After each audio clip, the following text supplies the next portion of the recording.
परम सुख को प्राप्त करती है, अनंत ज्ञान, अनंत दर्शन, अनंत वीर्य को प्रकट करती है, अर्थात अपने आनंद में विघ्न देने वाले कर्म रूप शत्रुओं को परास्त कर देती है। ऐसी आत्माओं को नमस्कार करके हम इनके पुरुषार्थ का गुणगान करते हैं। सिद्ध भगवंतों का गुणगान करते हैं जिन्होंने 8 कर्मों का क्षय करके परम पद की प्राप्ति कर ली। वे सिद्ध शिला पर विराजित हो गए हैं जो अब अपने परम आनंद में लीन है, जिन्हें कहीं जाने आने की आवश्यकता नहीं है। जिस प्रकार दर्पण के सामने उपस्थित सभी वस्तुओं के प्रतिबिंब दर्पण में झलकते हैं किंतु दर्पण प्रतिक्रिया रहित रहता है, उसी प्रकार सिद्ध भगवान भी अपने ज्ञायक स्वभाव के द्वारा ज्ञान में सभी ज्ञेय, चेतन और अचेतन के ऐसी सिद्ध अवस्था को हम भी प्राप्त करें, इसी भावना के साथ हम उन्हें नमस्कार करते हैं। ज्ञानाचार, दर्शनाचार, चारित्र्याचार, तपाचार और वीर्याचार, ये 5 आचारों का पालन करने वाले 36 गुणों से शोभित शासन के स्तंभ, शासन के श्रृंगार, ऐसे आचार्य देव को हम नमस्कार करते हैं।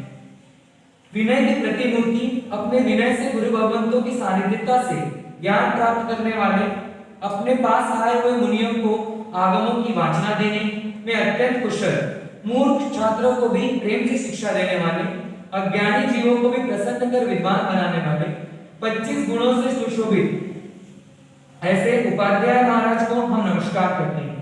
मोक्ष मार्ग को साधने में तत्पर, पंच महाव्रतों से भूषित, 10 विधि यति धर्म के धारक, 17 प्रकार के संयम प्रतिपालक, अष्ट प्रवचन माता के अवतारक, 27 गुणों से अलंकृत ऐसे मोक्ष मार्ग को साधने वाले सर्व साधु महात्माओं को हम नमस्कार करते हैं। इसी प्रकार इन पंच परमेश्वरी को हम नमस्कार करते हैं। यह सभी मंगलों में मंगल है और दूसरों के भी कल्याण के मार्ग है। अब इसके आगे हम परमात्मा वीर का जीवन चरित्र श्रवण करेंगे। कितना प्यारा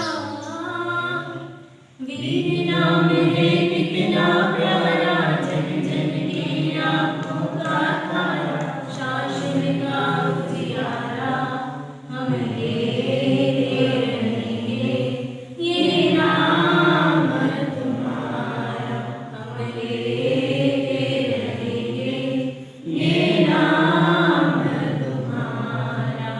वीर नाम है कितना प्यारा, जन जन की आंखों का तारा, शासन का उजियारा, हम लेते रहेंगे ये नाम तुम्हारा, हम लेते रहेंगे ये नाम तुम्हारा।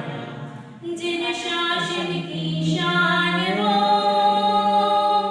ज्योतिर्पुंज महान, ज्योतिर्पुंज महान, सागर सम गंभीर हो महावीर भगवान, महावीर भगवान। कितना पावन प्रभु का जीवन, बीत रागमय धारा, हम लेते रहेंगे ये नाम तुम्हारा, हम लेते रहेंगे ये नाम। प्रभु ने किया प्रचार, प्रभु ने किया प्रचार, युग दृष्टा महावीर ने सबका किया उद्धार, सबका किया उद्धार। अनपढ़ अद्भुत जप तप संयम भव से तारण हारा, हम लेते रहेंगे ये नाम तुम्हारा, हम लेते रहेंगे ये नाम तुम्हारा। कोटि कोटि वंदन करूं वीर चरण में आज, वीर चरण में आज। श्रद्धा भक्ति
स्वामी का जीवन चरित्र श्रवण करेंगे।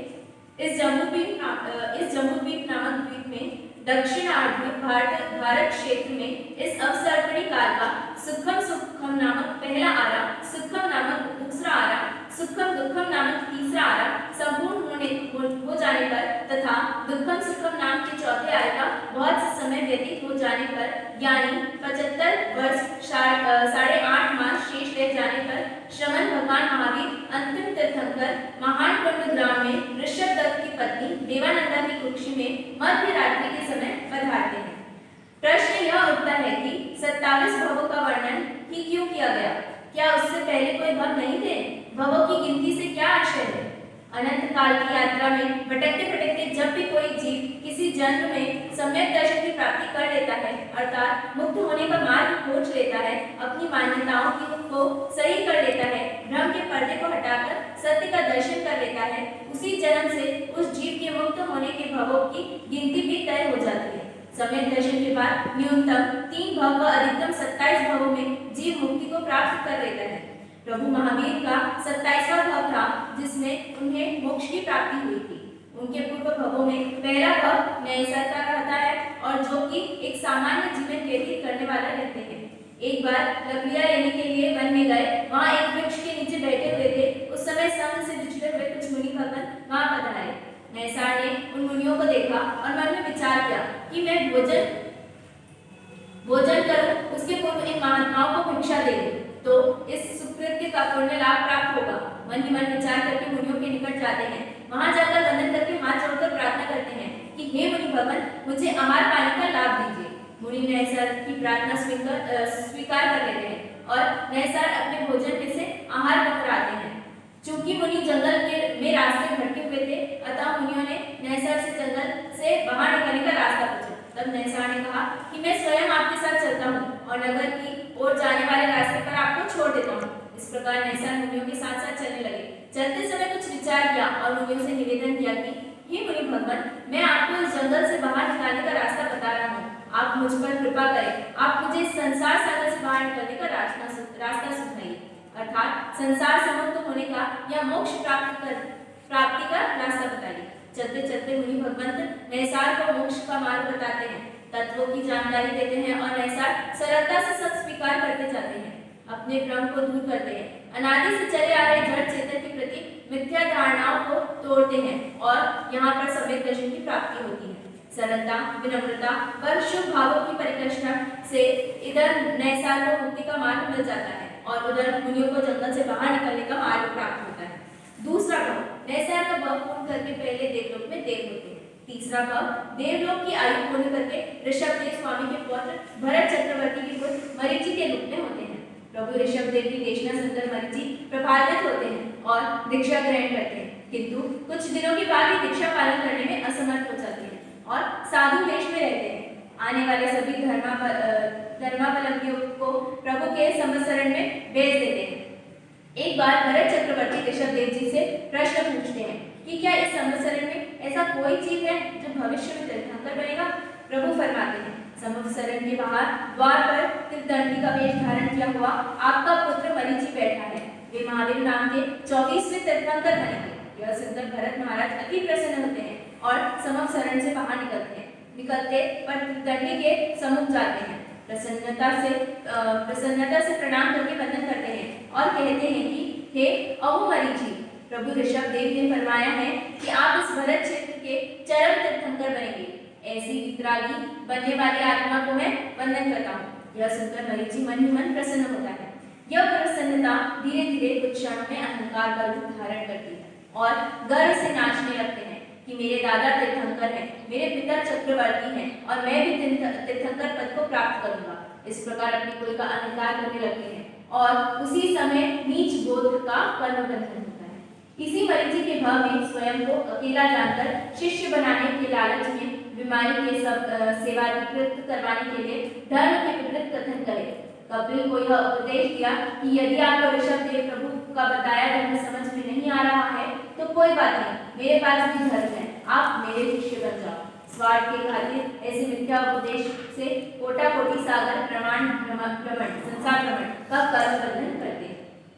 चौथा भाव, मरीचि का 84 लाख वर्ष का आयु पूर्ण कर समाधि पूर्वक मरण 5वें देवलोक में देव रूप में उत्पन्न होते हैं। 5वां भाव, 5वें भाव में तापस बनते हैं और अज्ञान तप करते हैं।